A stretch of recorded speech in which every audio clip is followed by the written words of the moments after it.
Hello everyone and welcome back to another video from Wake&Tech. In this video, I'm going to show you how to download and install the Coin98 wallet on your iOS device. So let's get started right away.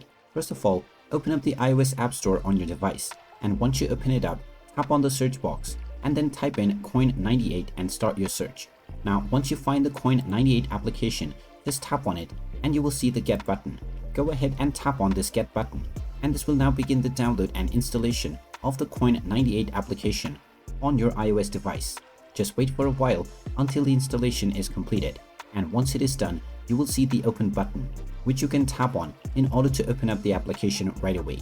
Once the application is opened up, you can proceed forward with signing up and creating a new account or logging in to your existing one in order to start using the Coin98 application on your device right away. And there you have it. That is how easy it is to download and install the Coin98 application on your iOS device. If you find this video helpful, make sure you hit that like button and subscribe to our channel if you haven't done so already.